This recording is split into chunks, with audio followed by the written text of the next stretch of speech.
नमस्कार, हर खबर देख रहे हैं आप और मैं हूं आपके साथ दुर्गेश पांडे। स्वागत है आपका अपना उत्तर प्रदेश में। बात करेंगे इस वक्त की बड़ी खबर की। इस वक्त की बड़ी खबर बदायूं से आ रही है। ब्राउन शुगर के साथ एक शख्स गिरफ्तार। 208 ग्राम ब्राउन शुगर के साथ हुआ गिरफ्तार। 30 लाख रुपए बताई जा रही ब्राउन शुगर की कीमत। वजीरगंज थाना पुलिस को मिली सफलता। चेकिंग के दौरान आरोपी को किया गिरफ्तार।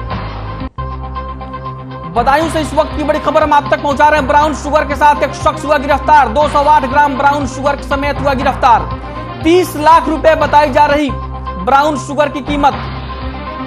चेकिंग के दौरान आरोपी को किया गिरफ्तार। ब्राउन शुगर के साथ एक शख्स गिरफ्तार। 208 ग्राम ब्राउन शुगर समेत हुआ गिरफ्तार। 30 लाख रुपए बताई जा रही ब्राउन शुगर की कीमत। वजीरगंज थाना पुलिस को मिली सफलता। चेकिंग के दौरान आरोपी को किया गिरफ्तार। बदायूं से इस वक्त की बड़ी खबर हम आप तक पहुंचा रहे हैं, जहां पर ब्राउन शुगर के साथ एक शख्स गिरफ्तार हुआ है। तस्वीरें आप अपनी टीवी स्क्रीन पर देख सकते हैं, जहां पर वजीरगंज थाना पुलिस ने आरोपी को गिरफ्तार करने में कामयाबी हासिल की है। 208 ग्राम ब्राउन शुगर समेत गिरफ्तार हुआ आरोपी। 30 लाख रुपए बताई जा रही है ब्राउन शुगर की कीमत। पुलिस ने चेकिंग के दौरान आरोपी को गिरफ्तार करने में कामयाबी हासिल की। वजीरगंज थाने की पुलिस ने आरोपी को 208 ग्राम ब्राउन शुगर के साथ गिरफ्तार करने में कामयाबी हासिल की है।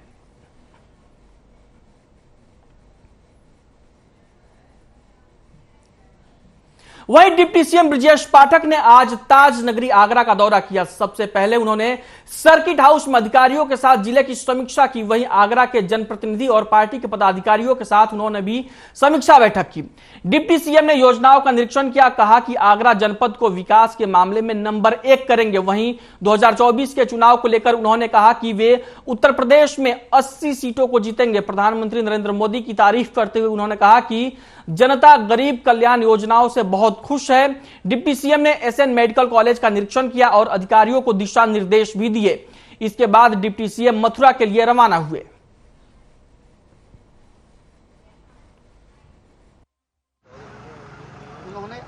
आज आगरा जनपद में अधिकारियों से बैठ करके पूरे जिले की समीक्षा की। इसके साथ ही अपने जनप्रतिनिधियों के साथ और भारतीय जनता पार्टी के कार्यकर्ताओं के साथ जमीनी फीडबैक लेने के बाद हम स्थलीय निरीक्षण भी कुछ योजनाओं का करेंगे और आगरा जनपद को नंबर 1 सर विकास के मामले में, कानून व्यवस्था के मामले में और कार्यकर्ताओं की जनभावनाओं के अनुरूप, आम जनता की जनभावनाओं के अनुरूप काम हो, इस प्रकार के जमीनी हकीकत जानने के लिए हम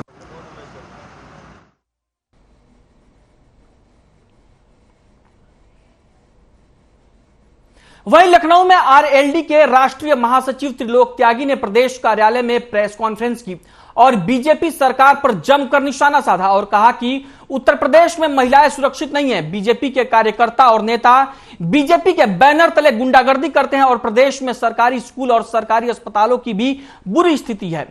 किसानों को समय से भुगतान नहीं मिल रहा है। साथ ही उन्होंने यह भी कहा कि मिड डे मील में भी बड़ा भ्रष्टाचार हो रहा है। योगी की कमिश्नरेट पुलिस प्रदेश में गुंडागर्दी कर रही है और महिलाओं के साथ अत्याचार कर रही है। इसके अलावा उन्होंने 2024 में होने वाले लोकसभा चुनाव को लेकर भी बड़ा बयान दिया और कहा कि आरएलडी महागठबंधन का समर्थन करेगी और समाजवादी पार्टी के साथ आरएलडी का गठबंधन रहेगा।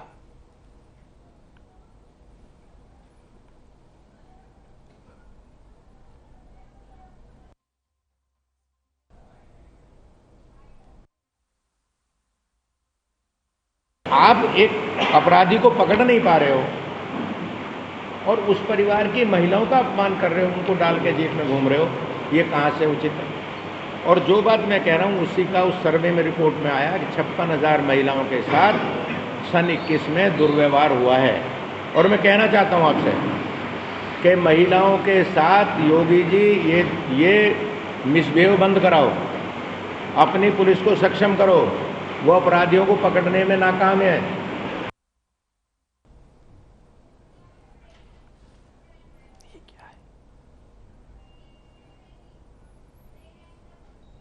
अब बात करेंगे इस वक्त की बड़ी खबर की। इस वक्त की बड़ी खबर, महाराजगंज में रोकी गई वन तस्करों की पिकअप। गोली मारकर रोकी गई पिकअप गाड़ी, पिकअप से 14 बोटा सागौन की लकड़ी बरामद, वन सुरक्षा अधिकारियों ने की कार्रवाई, पिकअप का ड्राइवर मौके से भागने में कामयाब, जांच में जुटी वन विभाग की टीम। महाराजगंज की यह बड़ी खबर है जहां पर वन तस्करों की पिकअप गाड़ी को रोका गया, गोली मारकर रोकी गई पिकअप गाड़ी, पिकअप से 14 बोटा सागौन की लकड़ी बरामद की गई है, वन सुरक्षा अधिकारियों ने की कार्रवाई, पिकअप का ड्राइवर मौके से भागने में कामयाब। महाराजगंज में रोकी गई वन तस्करों की पिकअप, गोली मारकर रोकी गई पिकअप गाड़ी, पिकअप से 14 बोटा सागौन की लकड़ी बरामद। तस्वीरें आप अपनी टीवी स्क्रीन पर देख सकते हैं जहां महाराजगंज में यह लकड़ी बरामद की गई है, सागौन की लकड़ी। गोली मारकर पिकअप गाड़ी को रोका वन सुरक्षा अधिकारियों ने और 14 बोटा सागौन की लकड़ी बरामद की गई है। महाराजगंज की यह खबर है जो हम आप तक पहुंचा रहे हैं।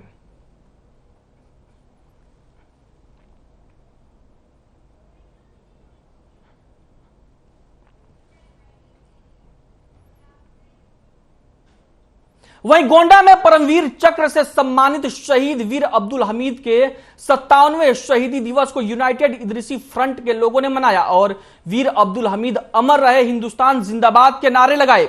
साथ ही कहा कि 10 सितंबर 1965 में भारत पाक जंग के महानायक और वीर सपूत अमर शहीद वीर अब्दुल हमीद पाकिस्तान को धूल चटाते हुए शहीद हो गए थे। वहीं कार्यक्रम के दौरान वीर अब्दुल हमीद चौराहे पर यूनाइटेड इदरीसी फ्रंट के पदाधिकारियों और नगरवासियों ने उनके चित्र पर माल्यार्पण किया और उनके पराक्रम को याद किया, साथ ही उनके पदचिन्हों पर चलने की बात कही।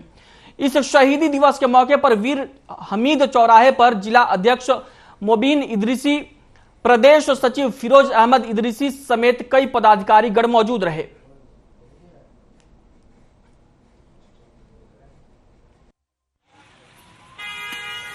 हर साल की तरह इस साल भी गोंडा के वीर अब्दुल हमीद चौक पर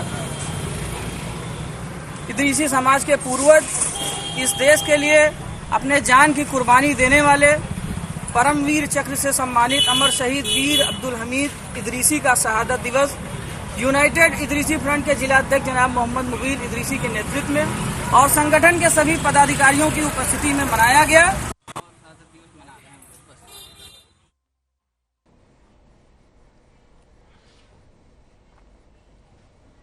अब बात करेंगे इस वक्त की बड़ी खबर की। इस वक्त की बड़ी खबर गोंडा से सामने आ रही है जहां पर फतेहपुर ग्राम पंचायत में फिर से होगी मतगणना। 12 सितंबर को होगी फिर से मतगणना। कोर्ट ने मतगणना कराने का दिए आदेश। ग्राम पंचायत चुनाव में धांधली का लगा था आरोप। एसडीएम कोर्ट ने दिया रिकाउंटिंग का आदेश। तहसील करनेलगंज में होगी रिकाउंटिंग। गोंडा से इस वक्त की बड़ी खबर हम आप तक पहुंचा रहे हैं जहां पर फतेहपुर ग्राम पंचायत में होगी मतगणना। 12 सितंबर को फिर से होगी मतगणना। कोर्ट ने मतगणना के दिए आदेश। ग्राम पंचायत चुनाव में धांधली का लगा था आरोप। एसडीएम कोर्ट ने रिकाउंटिंग के आदेश दिए हैं।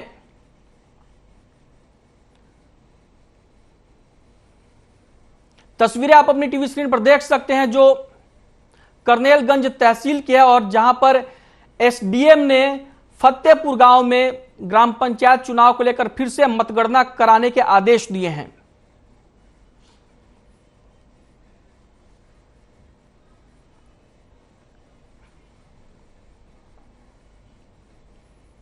वहीं आगरा में जमीन विवाद का मामला तूल पकड़ता जा रहा है जिसको लेकर आगरा के क्षत्रिय समाज ने महापंचायत का ऐलान किया है।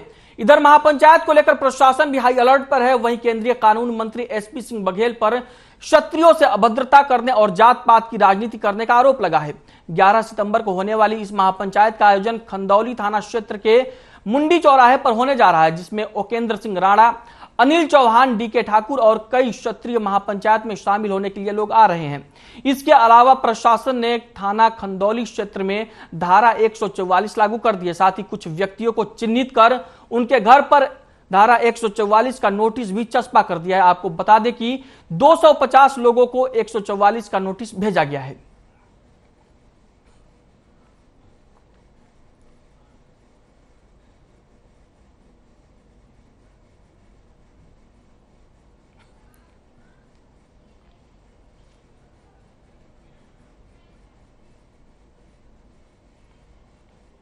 वहीं लगातार 15 सालों से ग्राम पंचायत ददरी में विकास का कोई काम नहीं हुआ है। पंचायत मित्र यानी रोजगार सेवक की यहां दबंगई सामने आई है। दरअसल पंचायत मित्र और सचिव से तंग आकर एकजुट होकर ग्रामीणों ने कई बार शिकायत की, लेकिन कोई कार्रवाई नहीं हुई। इतना ही नहीं, ग्राम पंचायत ददरी में करोड़ों रुपए का घोटाला भी हुआ है। नाबालिग बच्चों समेत कई लोगों के जॉब कार्ड फर्जी बनाए गए हैं।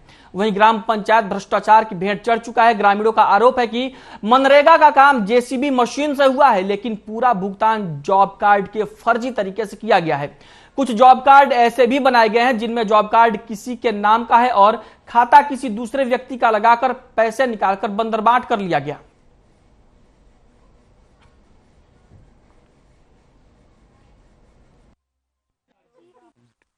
मेरे खेत में म्याबंदी डरी हुई जेसीबी से।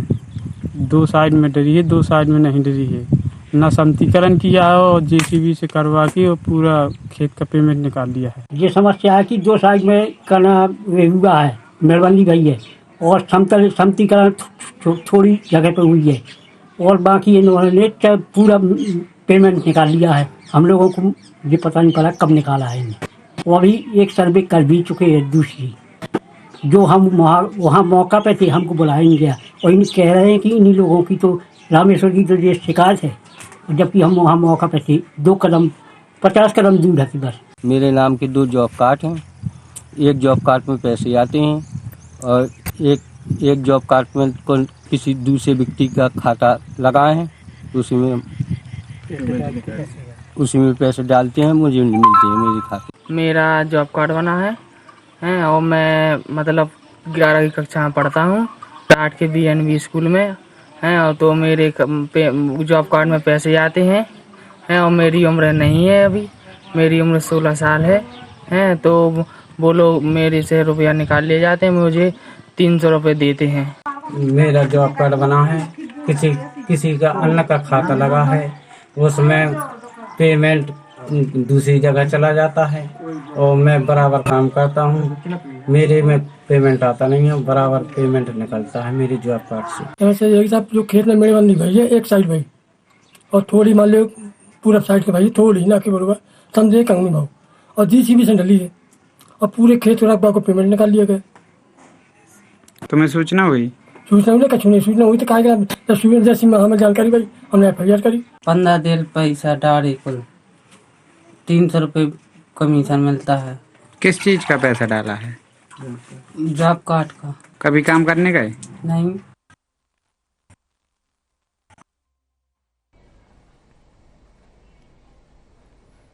वहीं खबर कन्नौज से है, जहां जिला अस्पताल में 2 सितंबर को हुई नवजात की मौत के मामले में स्वास्थ्य विभाग की जांच पूरी हो गई है।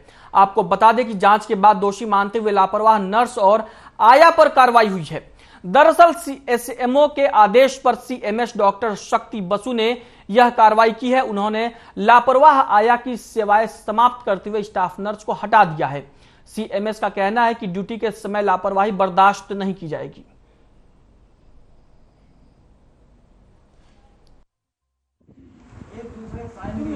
उसमें हमने संस्तुति की थी CMO साहब के यहाँ की, उनके स्तर से जांच की जाए और जांच दल गठित करके विधिवत जांच की गई। जांच का जो परिणाम आया है उसमें उन्होंने संस्तुति की है कि उन्होंने आदेश दिया है कि एक वार्ड आया जो दोषी पाई गई हैं उनकी सेवाएं समाप्त की जाएं और जो स्टाफ नर्स दोषी पाई गई हैं उनको वार्ड से स्थानांतरित करके कहीं अन्यत्र ड्यूटी लगाई जाए।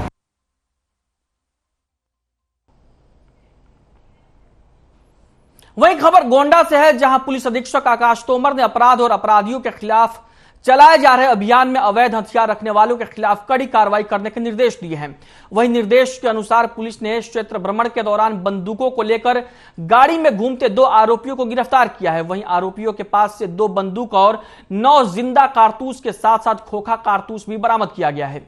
पुलिस आरोपियों के खिलाफ कार्रवाई में जुट गई है।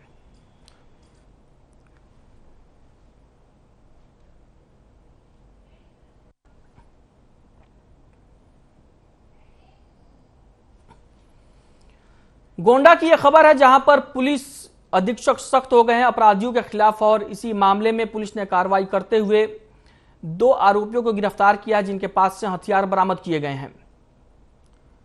अपराध और अपराधियों के खिलाफ इन दिनों पुलिस लगातार अभियान चला रही है और इसी के तहत हथियार रखने वालों पर भी कार्रवाई की जा रही है।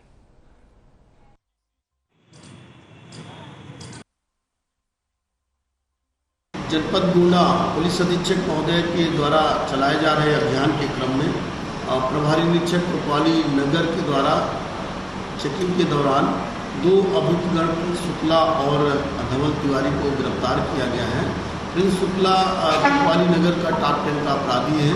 इसके कब्जे से 2 अदद असलहे जो लाइसेंसी असलहे हैं बट उनके नहीं है, किसी और के लाइसेंसी असलहे हैं। एक SBBL गन है और एक DBBL गन है, वो भी बरामद किया गया है। सफारी गाड़ी में ये जनपद नगर में नगर निकाय चुनाव आसन जो है उसको लेकर के वर्चस्व कायम करने के उद्देश्य से घूमते फिरते पाए गए थे। उन दोनों को गिरफ्तार किया गया है। गिरफ्तार कर माननीय न्यायालय के समक्ष प्रस्तुत किया गया है।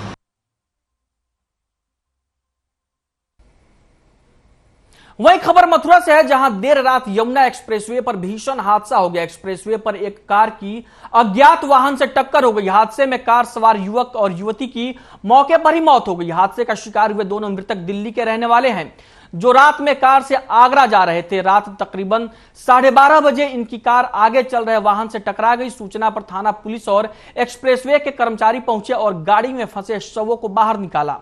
कार में मिले दस्तावेजों के आधार पर दोनों मृतकों की पहचान हुई है। पुलिस ने मृतकों के परिजनों को सूचित कर दिया है। मृतकों के परिजनों ने बताया कि दोनों की सगाई हो चुकी थी और 22 फरवरी को शादी होनी थी। देर रात उन्हें हादसे की सूचना मिली तो परिवारों में कोहराम मच गया। माना जा रहा है कि तेज रफ्तार की वजह से यह हादसा हुआ है।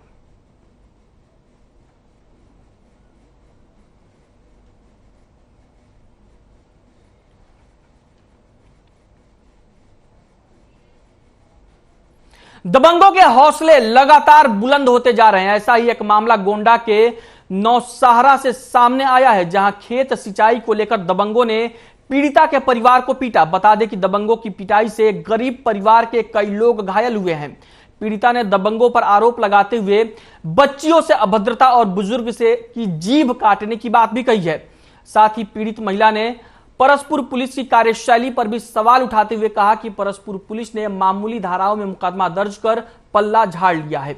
आपको बता दें कि पीड़ित महिला ने मुख्यमंत्री समेत महिला आयोग को पत्र लिखकर मामले की शिकायत की है।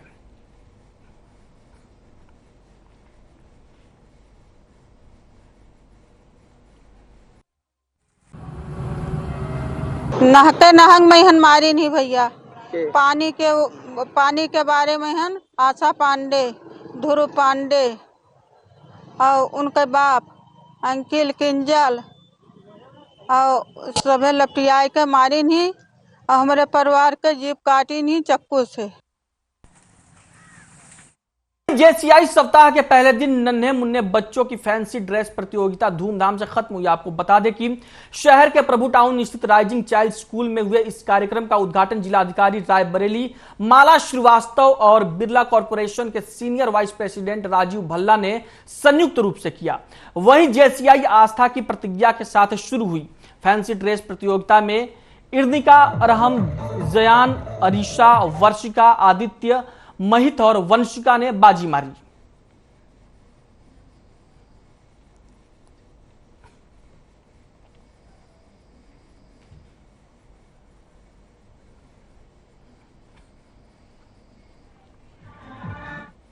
वहीं रिजर्व पुलिस लाइन में वैदेही वेलफेयर फाउंडेशन की ओर से सम्मान समारोह का कार्यक्रम आयोजित किया गया, जिसकी मुख्य अतिथि लखनऊ की महापौर संयुक्ता भाटिया रही। वैदेही वेलफेयर फाउंडेशन के संस्थापक ने लखनऊ की महापौर को लखनऊ की मां की उपाधि दी। कार्यक्रम में महिला सशक्तिकरण पर जोर दिया गया और लखनऊ की अलग अलग जगहों पर महिला दरोगा और महिला कांस्टेबल को सम्मानित किया गया। सामाजिक कार्य करने वाले वरिष्ठ लोगों और पत्रकारों को भी सम्मानित किया गया।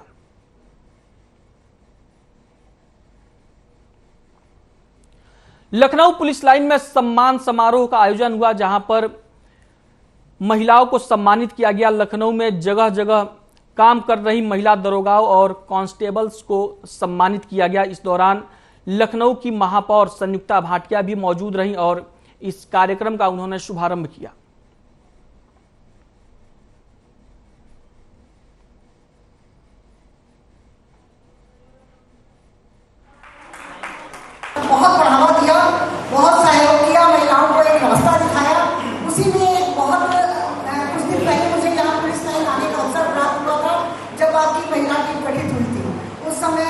मोदी जी ने यहाँ का उद्घाटन किया था, राज्यपाल महोदय ने एक बार उद्घाटन किया, तब भी मैं यहाँ पर उपस्थित थी। तो महिला टीम यहाँ पर उपस्थित है और हम सब लोगों को, हम एक इस देश के नागरिक हैं और आप भी एक देश की रक्षा के लिए, देश की सुरक्षा के लिए आप लोग काम करने के लिए नहीं हैं।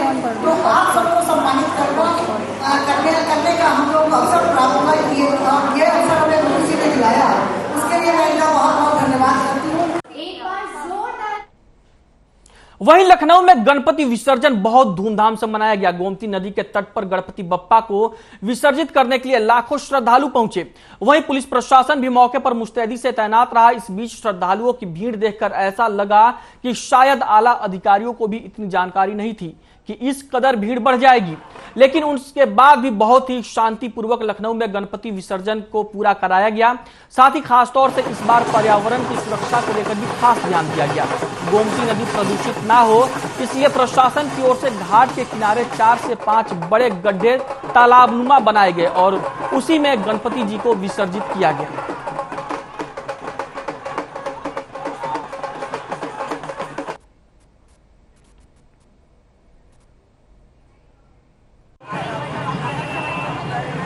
गणपति विसर्जन का आज आखिरी दिन है और जिस तरह से महाराष्ट्र में हमेशा गणपति पूजा को बहुत ही हर्ष उल्लास से मनाया जाता था, उस तरह उत्तर प्रदेश की राजधानी लखनऊ की अगर हम बात करें तो यहाँ का जो गणपति विसर्जन है वो देखते बन रहा है। जिस तरह आप देख रहे हैं लगातार लोगों का शाम हो गई है, लगातार उसके बावजूद सुबह से लेकर अभी तक लोगों का आना बना हुआ है विसर्जन करने के लिए।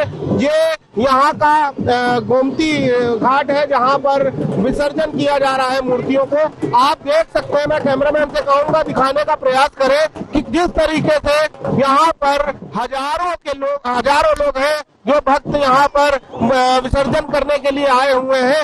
और आप देख सकते हैं कि जिस तरीके से लखनऊ में इस बार गणपति पूजा को मनाया जा रहा है वो देखते ही बन रहा है कि लग रहा है ये लखनऊ उत्तर प्रदेश की राजधानी लखनऊ नहीं बल्कि ये महाराष्ट्र का कोई हिस्सा है। जिस तरह से देखने को मिला है कि कहीं ना कहीं इस बार जो पूजा है वो इतनी अधिक तरीके से यहाँ पर लोगों ने अपने घर पे गणपति को रखा और आज यहाँ पर विसर्जन करने पहुंचे हैं। आज अंतिम दिन है विसर्जन का। मुझे लगता है कहीं ना कहीं कि यहाँ के पुलिस प्रशासन को भी इतना अंदाजा नहीं होगा कि आज के दिन यहाँ पर इतनी भीड़ होने वाली है, क्योंकि ऊपर देखने को बन रहा है कि पुलिस प्रशासन तो मौके पर मौजूद है, हम ये जरूर कहेंगे, लेकिन फिर भी जिस तरीके से भीड़ बढ़ी है कि आज की तारीख में यहाँ पर एक आश्वासन दिया जाता पुलिस द्वारा एक जानकारी पुलिस को दी जाती है कि आप आदेश लिया है कि नहीं लिया है, उसको लेकर मुझे लगता है कि भीड़ को देखते हुए उतने लोगों का वहां पर क्षेत्रीय थानों पर वहां पर जानकारी नहीं दी गई। वहीं संभल जिले के भगतान गला गांव में एक अनोखी परंपरा सदियों से चली आ रही है, जहां गांव में ब्राह्मणों का आना सख्त मना है। कनागतों के दिनों गांव में अनोखी परंपरा देखी जाती है, जहां गांव वाले श्राद्ध के दिनों में यानी 16 कनागतों में ब्राह्मणों के गांव में आने पर पाबंदी लगा देते हैं। ग्रामीणों का मानना है कि यह परंपरा 100 सालों से चली आ रही है। ग्रामीण हरिओम ने बताया कि बहुत समय पहले पड़ोसी गांव शाहजहानाबाद से एक ब्राह्मणी श्राद्ध के दिनों में गांव में दान के तौर पर अनाज इकट्ठा करने आई थी, लेकिन उसे घनघोर बारिश के चलते गांव में ही रात को रुकना पड़ा था। जिसके बाद दूसरे दिन जैसे ही ब्राह्मणी महिला अपने गांव अपने पति के पास पहुंची तो पति ने आरोपों की झड़ी लगा दी और अपनी पत्नी के चरित्र पर सवाल उठाते हुए मारते पीटते ब्राह्मण अपनी पत्नी को उसी गांव में छोड़ आया, जिसके बाद ब्राह्मण महिला की गांव भक्ता नगला में ही मौत हो गई। मौत होने से पहले ब्राह्मणी महिला ने ग्रामीणों से ब्राह्मणों के खिलाफ प्रार्थना करते हुए कहा कि इस गांव में कोई ब्राह्मण दान लेने आए तो मेरी आत्माओं को भरपूर शांति मिलेगी। तभी से भक्ता नगला गांव निवासी इस परंपरा को मानते हुए श्राद्ध के दिनों में ब्राह्मणों के गांव में आने पर पाबंदी लगाए रखते हैं।